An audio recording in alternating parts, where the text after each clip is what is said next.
입니다.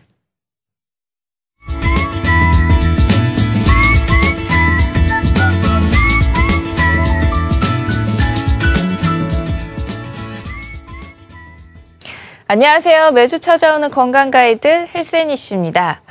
이 추운 겨울에는 손과 발이 저리고 시린 증상이 나타나는 경우가 있는데요.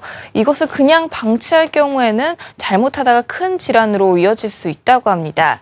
오늘 헬스앤이씨에서는 겨울철에 주의해야 하는 수족냉증에 대해 알려드리겠습니다.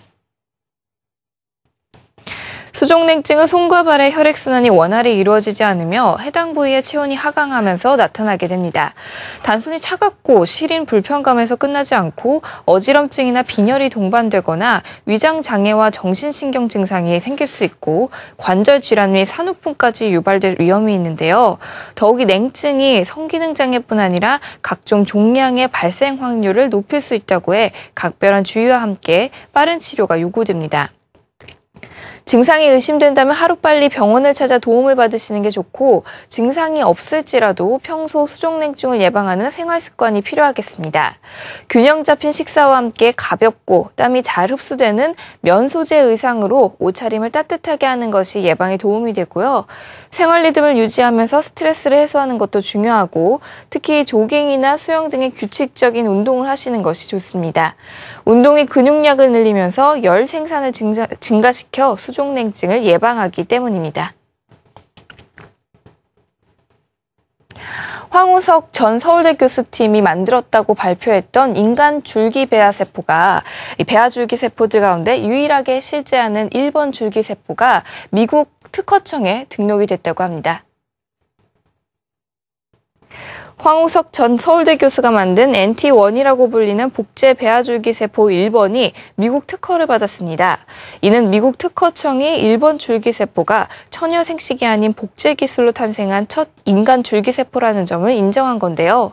NT1은 황우석 박사가 서울대 재직 시절인 2003년 4월 세계 최초로 체세포 복제 방식을 이용해 배아를 만든 후 이를 줄기세포주로 배양한 겁니다.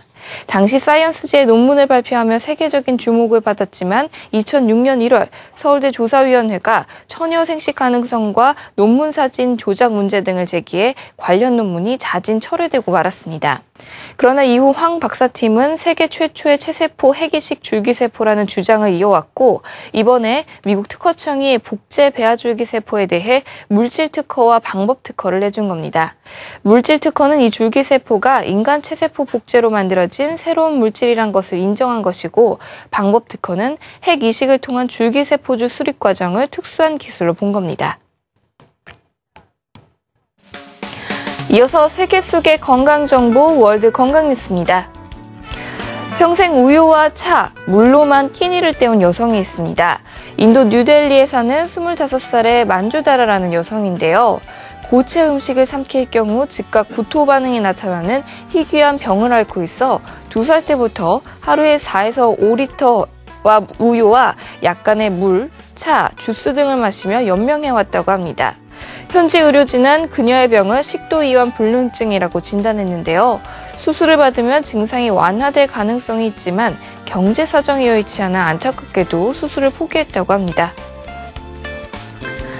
최근 태아가 한 몸에 2개의 얼굴을 지닌 희귀 기형인 것을 알았지만 아이의 모습을 있는 그대로 사랑하기로 결심한 부부의 감동적인 사연이 전해졌습니다. 그 주인공은 호주 트레제르에 살고 있는 시몬 호위, 르네 영 부부인데요. 이들은 초음파 검사로 뱃속의 태아가 일란성 쌍둥이에서 불완전하게 분리돼 얼굴은 2개, 다른 신체는 1개로 통합된 안면 중복 기형인 것을 알았습니다.